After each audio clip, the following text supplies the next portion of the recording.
શ્રી ગણેશાય નમઃ. મિત્રો, આપ જોઈ રહ્યા છો યુટ્યુબ આપણી ચેનલ આવો સત્સંગમાં આપ સૌનું સ્વાગત છે.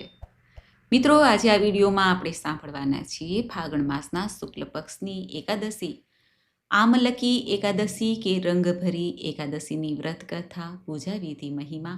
જો આપને આ વિડીયો પસંદ આવે તો લાઈક કરજો, શેર કરજો. આપ આ ચેનલ પહેલી વખત જોઈ રહ્યા છો તો સબસ્ક્રાઈબ કરી લેજો, જેથી આવનારના વિડીયોની માહિતી આપ સુધી તુરંત પહોંચી શકે. ધન્યવાદ. ઓમ મંગલમ ભગવાન વિષ્ણુ મંગલમ ગરુડધ્વજ મંગલમ પુંડરીકાક્ષ મંગલાય તનોહરી. બોલો મંગલ મૂર્તિ ભગવાન લક્ષ્મીપતિ નારાયણની જય. મિત્રો, ફાગણ માસ એટલે રંગોનો માસ, રંગ ઉત્સવ, વસંત ઋતુનો માસ. આ માસ ભગવાન શ્રી કૃષ્ણને ઘણો પ્રિય છે. એમાંય ખાસ કરીને આ માસમાં આવતી આરોગ્ય દેનાર, ભોગ અને મોક્ષ દેનાર એકાદશી આમલકી એકાદશી. આમલકી અર્થાત આંબળાના વૃક્ષની પૂજા. આંબળાના ફળથી ભગવાનની સેવા પૂજા કરવાની છે અને આંબળાના ફળનું સેવન કરવાનું છે, દાન કરવાનું છે, એવો મહિમા છે આ આમલકી એકાદશીનો. અને આ એકાદશીને રંગભરી એકાદશી કહેવાય છે, કારણ કે આજે ભગવાન મહાદેવ અને દેવી પાર્વતી વિવાહ પછી પોતાના ધામ એવા કાશીમાં પધાર્યા અને ભક્તોએ ભગવાન મહાદેવ અને દેવી પાર્વતીનું સ્વાગત કર્યું રંગ ઉત્સવથી, હોળી મનાવીને. અને એવું પણ કહેવાય છે કે આજથી જ હોળી ધૂળેટીની શરૂઆત થઈ જાય છે, માટે આ એકાદશીને રંગભરી એકાદશી પણ કહેવાય છે. જે ભક્તો આ એકાદશીનું વ્રત કરે છે તેને ભુક્તિ અને અંતમાં મુક્તિની પ્રાપ્તિ થાય છે. એકાદશી અર્થાત 11, જે આપણા ઋષિમુનિઓએ પાપ, પુણ્ય, સ્વર્ગ, નર્ક આદિનો વિચાર ધ્યાનમાં લઈને મનુષ્યને સારા માર્ગે ચાલવા માટે, સારા કર્મ કરવા માટે વ્રત, જપ, તપ, ઉપવાસનું જે સૂચન આપેલું છે તેમાં આ એકાદશીનું મહત્ત્વ ઘણું છે. આજના દિવસે જે ભક્તો વ્રત કરવા માંગે છે અથવા જેઓ વ્રત નથી કરતા તેઓ પણ પ્રભુનું પૂજન, દર્શન કરી શકે છે. સવારે વહેલા ઉઠીને સ્નાનાદિથી પરવારીને શુદ્ધ વસ્ત્ર ધારણ કરવા, ભગવાન શ્રી નારાયણનું સ્મરણ કરવું. એકાદશી વ્રતનો સંકલ્પ કરવાનો હોય એટલે કે વ્રત કરવું હોય તો સંકલ્પ કરાય છે અને બીજા દિવસે 12સની તિથિ હોય ત્યારે તે વ્રત છોડાય છે, પારણ કરાય છે, દાન પુણ્ય કરાય છે. આજે ભગવાન નારાયણના કોઈ પણ સ્વરૂપની પૂજા કરી શકાય છે જે આપણને ઈષ્ટ હોય. ભગવાન શ્રી નારાયણ છે, ભગવાન શ્રી કૃષ્ણ, શ્રી રામજી, સ્વામિનારાયણ ભગવાન. તેમની ધૂપ, દીપ, નૈવેદ્ય, તુલસી દલ તથા આંબળાના ફળથી પૂજન કરાય છે, આરતી કરાય છે. વિષ્ણુ સહસ્ત્ર નામ પાઠ છે, ગીતાજીનો પાઠ છે, સાંભળી શકાય છે, કરી શકાય છે. તુલસી માતાજીની પૂજા થાય છે, પીપળાના વૃક્ષની પૂજા થાય છે, દીપદાન થાય છે અને આ વ્રત કથા અવશ્ય સંભળાય છે.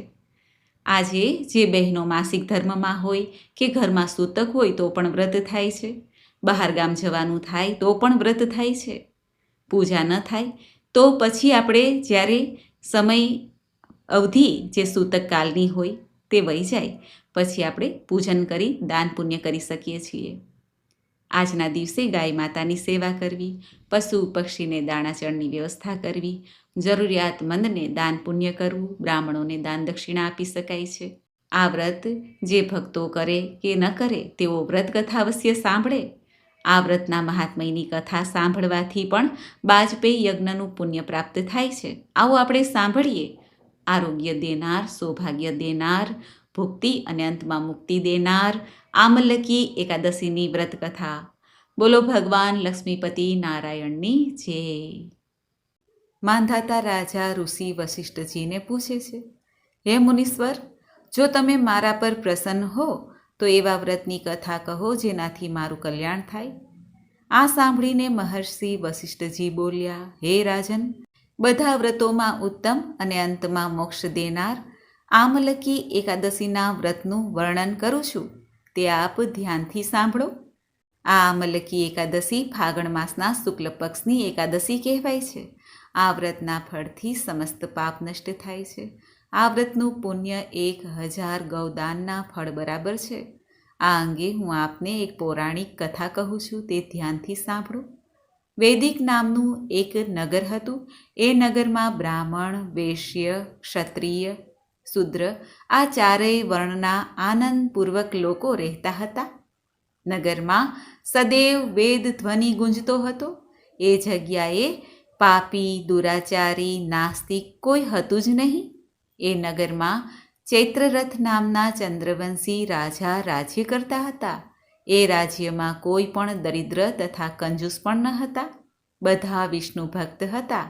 ત્યાંના બધા નિવાસી વૃદ્ધથી બાળક સુધીના દરેક એકાદશીનું વ્રત અવશ્ય કરતા હતા.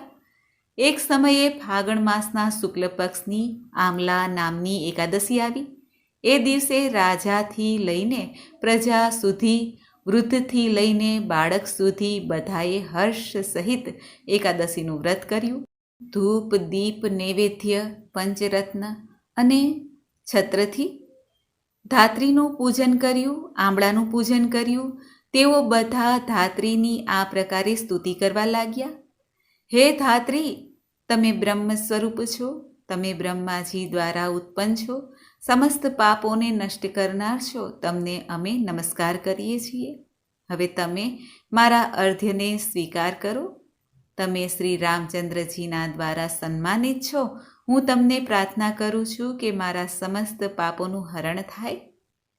એ દેવાલયમાં રાત્રિએ બધાએ જાગરણ કર્યું. રાત્રિના એ સમયે એક શિકારી ત્યાં આવ્યો. તે મહાપાપી અને દુરાચારી હતો. પોતાના કુટુંબનું ભરણ પોષણ તે જીવ હિંસાથી કરતો હતો. તે ભૂખ તરસથી અત્યંત વ્યાકુળ હતો. થોડું ભોજન મળવાની ઈચ્છાથી તે મંદિરના એક ખૂણામાં બેસી ગયો. તે જગ્યાએ બેસીને તેણે ભગવાન વિષ્ણુની કથા સાંભળી, એકાદશી મહાત્મ્ય સાંભળ્યું.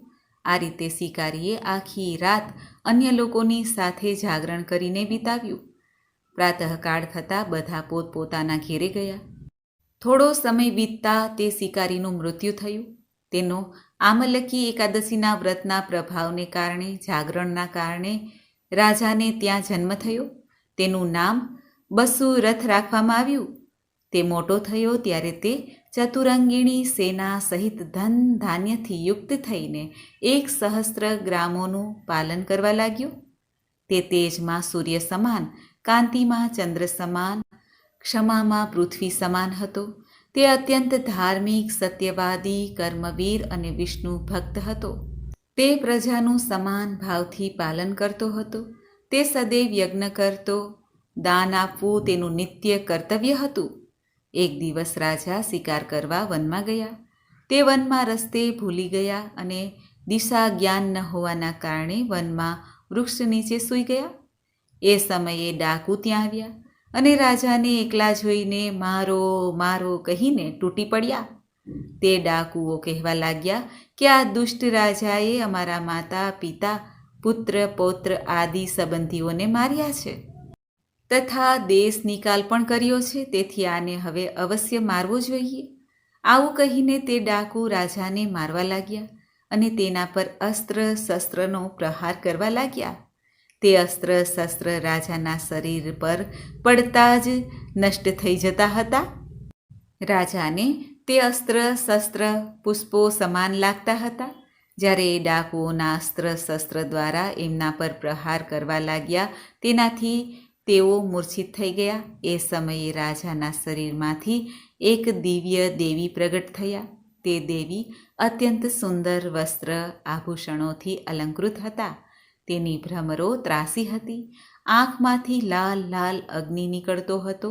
તે સમયે તે કાળના સમાન પ્રતીત થતા હતા. તે એ ડાકુઓને મારવા માટે દોડ્યા અને સમસ્ત ડાકુઓને મારી નાખ્યા. જ્યારે રાજા જાગ્યા ત્યારે એ ડાકુઓને મરેલા જોઈને રાજા વિચાર કરવા લાગ્યા કે આ શત્રુઓને કોણે માર્યા? આ વનમાં મારું કોણ હિતેશી છે? જ્યારે રાજા આવો વિચાર કરતા હતા ત્યારે આકાશવાણી થઈ, હે રાજન, આ સંસારમાં ભગવાન વિષ્ણુ સિવાય તારી કોણ રક્ષા કરી શકે? રાજા પોતાના નગરમાં પાછા ફર્યા અને સુખપૂર્વક રાજ્ય કરવા લાગ્યા. મહર્ષિ વસિષ્ઠજી માંધાતા રાજાને કહે છે, હે રાજન, આ બધો પ્રભાવ આમલકી એકાદશીના વ્રતનો હતો. જે કોઈ મનુષ્ય આમલકી એકાદશી વ્રત કરે છે, ભગવાન વિષ્ણુની પૂજા કરે છે, તે વિષ્ણુ લોકમાં જાય છે. એમાં કોઈ સંશય નથી. આ રીતે બ્રહ્માંડ પુરાણમાં ફાગણ માસના શુક્લ પક્ષની આમલકી નામની એકાદશીનું મહાત્મ્ય કહેલું છે. બોલો લક્ષ્મીપતિ ભગવાન નારાયણની જય. આ એકાદશીને રંગભરી એકાદશી પણ કહેવાય છે, તેના વિશે પણ જાણી લઈએ. ભગવાન નારાયણની પૂજાની સાથે આજે અબીલ ગુલાલથી શિવજી અને પાર્વતીજીને પણ પૂજન કરીને ભક્તો રંગભરી એકાદશી ઉજવે છે. માન્યતા છે કે આમળાના વૃક્ષમાં ભગવાન શ્રી નારાયણ આજે વિદ્યમાન હોય છે, માટે આમળાનું પૂજન કરવું, સેવન કરવું, દાન કરવું તે રોગ કષ્ટ દૂર કરનાર છે, પાપોનો નાશ કરનાર છે, જીવનમાં સુખ સમૃદ્ધિ અર્પે છે. માટે આજે વિશેષ રૂપે આમળાનું પૂજન થાય છે અને ભગવાન મહાદેવના શિવલિંગની પણ પૂજા થાય છે.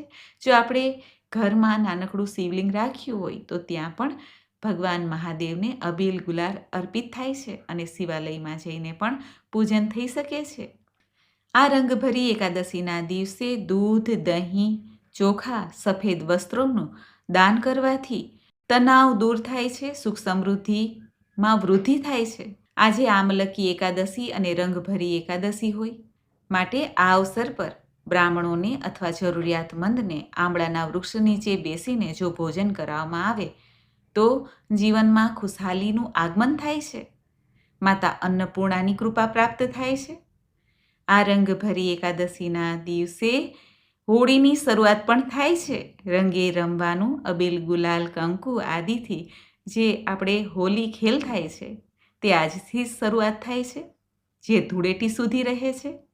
શિવ પાર્વતીજીની વિધિ વિધાનથી આજે જે પૂજા ઉપાસના કરવામાં આવે તો વિવાહમાં રહેલી બાધા દૂર થાય છે અને વૈવાહિક જીવનમાં આનંદ મંગલ રહે છે. આમ આ આમલકી એકાદશી રંગભરી એકાદશી પાપોને નષ્ટ કરનાર, સૌભાગ્ય આપનાર, આરોગ્ય આપનાર એકાદશી છે. મિત્રો, મને આશા છે કે આપને આ વિડીયો જરૂર પસંદ આવ્યો હશે. શાંતાકારમ ભુજગશયનમ પદ્મનાભમ સુરેશમ વિશ્વાધારમ ગગનસદૃશમ મેઘવર્ણ શુભાંગમ લક્ષ્મીકાંતમ કમલનયનમ યોગીભિર્ધ્યાનગમ્યમ વંદે વિષ્ણુ ભવભયહરમ સર્વલોક એકનાથમ. બોલો સર્વે લોકના એક જ નાથ ભગવાન શ્રી લક્ષ્મીપતિ નારાયણની જય. મિત્રો, મને સાંભળવા માટે ધન્યવાદ. આપ સૌને મારા જય શ્રી કૃષ્ણ.